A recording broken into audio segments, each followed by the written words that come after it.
Muito bom dia para todo mundo. A gente vai falar nesse vídeo um pouco, então, é o primeiro vídeo do blog. Para quem não me conhece, eu sou o Josias França. Esse blog se chama Shema Israel. Shema está em Deuteronômio 6, em hebraico, é claro, né? Está escrito Shema Israel, Adonai Eloheinu Adonai Echad, que significa Ouve Israel, o Senhor nosso Deus é um. Então, dentro dessa temática de ouvir, e a palavra de Deus frisa muito no Novo Testamento também, né? Aquele que tem ouvidos para ouvir, ouça. Com essa ideia, com essa identidade, a gente então criou o blog para trazer estudos e para trazer artigos que sejam edificantes para a sua vida. E nesse estudo, nesse vídeo, a gente vai falar um pouco sobre a misericórdia de Deus e tentar entender um pouco como é que se relaciona ela com a humanidade. Se a gente for voltar lá no Antigo Testamento, a gente vai perceber, a gente vai ter essa percepção que, na verdade, Deus, ele era o Deus do povo hebreu. Ele era o Deus do povo de Israel. Ele não era Deus de todo o mundo. Ele, claro, era o Deus que criou todas as coisas, ele é o Deus que fez todas as coisas, mas lá no Antigo Testamento, quando ele começa a se manifestar, ele se manifesta para o povo hebreu. Ele se manifesta para o povo judeu. Ele vai a Abraão, promete que Abraão teria uma herança sobre a terra que seria uma descendência muito grande, e ele vai cumprir essa promessa com as 12 tribos de Israel, que são os filhos de Jacó, que se espalham ali pela terra de Gozem no Egito. Depois Moisés liberta o povo, 40 anos no deserto. Depois desse período, Josué guia o povo na entrada de Jericó, e ali eles se estabelecem como nação. Vem o período dos juízes, depois o período dos reis, se manifestam os profetas, tudo aquilo que a gente já sabe. Mas até então Deus, ele é o Deus dos hebreus. Aos olhos das outras nações que eram politeístas e que serviam a outros deuses, aquele Deus era o Deus dos hebreus, não era o Deus de toda a terra. Porque eles não tinham nas suas outras nações, a Síria, a Babilônia, eles não tinham o mesmo Deus para adorar, eles adoravam outros deuses. Então eles tinham esse discernimento que aquele não era o Deus deles. O que acontece? Para a gente entender um pouco como é que se correlaciona essa misericórdia de Deus que se estendeu a toda a nação. Nós temos o livro de Jonas, o relato onde Deus manda Jonas ir pregar em Nínive, e ele, por um motivo dele, por medo, acaba não indo. O que isso significa? O livro de Jonas, o tema central não é o peixe. O tema central não é a negação dele de ir pregar. A gente precisa olhar além disso e entender o que o texto está dizendo. Nínive era a capital da Assíria.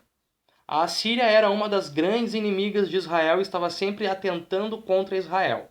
Então havia uma rivalidade, havia um ódio entre as duas nações, eles não se bicavam. Eles não tinham como se relacionar, eles eram inimigos. Jonas, o texto dá a entender que ele já era profeta, porque a Bíblia não diz que Deus chama Jonas para ser um profeta.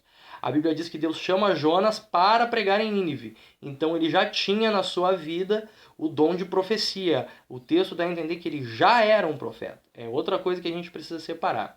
O que Deus chama Jonas a fazer é ir pregar na capital da cidade, do país dos seus inimigos. Ir pregar na capital dos inimigos de Israel. Um dos grandes inimigos de Israel.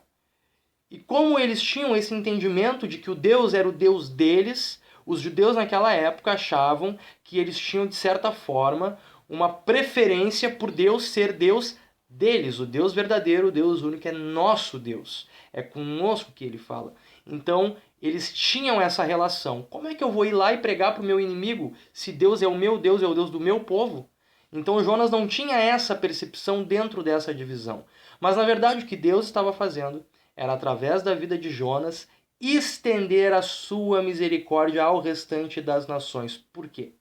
Porque os profetas que vieram antes de Jonas, eles profetizaram para o povo e o povo não creu. Deus envia Jonas a profetizar em Nínive. Pede para que Jonas vá profetizar em Nínive. Para que pela pregação de um profeta na casa dos inimigos gerasse uma repercussão para Israel. Para que fosse vergonhoso para Israel. Para que Israel se envergonhasse e também se humilhasse e se arrependesse. E o que acontece é que Jonas vai, depois de muito relutar, e a história do peixe, ele vai até Nínive, ele prega para o arrependimento para aquele povo, em uma única pregação, toda aquela geração, toda aquela nação se converte. E o período de conversão que dura essa nação é 100 anos. Ele fez uma revolução em toda a cidade em 100 anos. Toda Nínive se converte. E isso para Israel serviu como um aviso.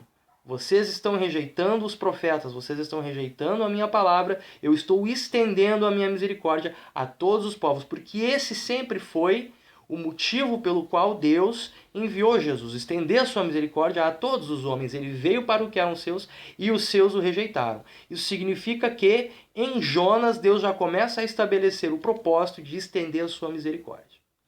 Quando Jesus vem à Terra e anda no meio dos homens e começa a pregar, ele muda o foco da palavra e ele diz, olha, arrependei-vos, porque é chegado a vós o reino de Deus. A mesma mensagem que era trazida por João Batista. Então a ideia de que a misericórdia se estenderia a todos os homens. E aí nós vamos ter no Novo Testamento estabelecida a misericórdia de Deus a partir da morte de Cristo. Todos aqueles que o aceitaram se tornaram filhos de Deus. Todos aqueles que se achegam a Ele recebem a sua misericórdia, que se renova a cada manhã. Por isso que a graça de Deus se manifesta. Por isso que ela é manifesta a todos os homens, tanto judeus quanto gentios. Por isso que ela se estendeu pelas nações e chegou até onde está hoje. Porque esse era o propósito de Deus, estender a sua misericórdia.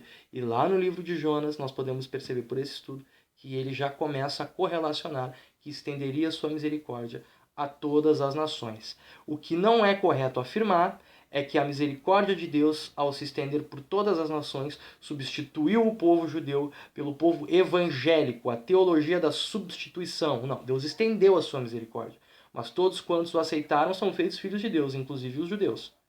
Então nós precisamos ter esse entendimento. Essa é a misericórdia, essa é a graça que Deus derrama sobre todos nós. Muito obrigado e um bom dia.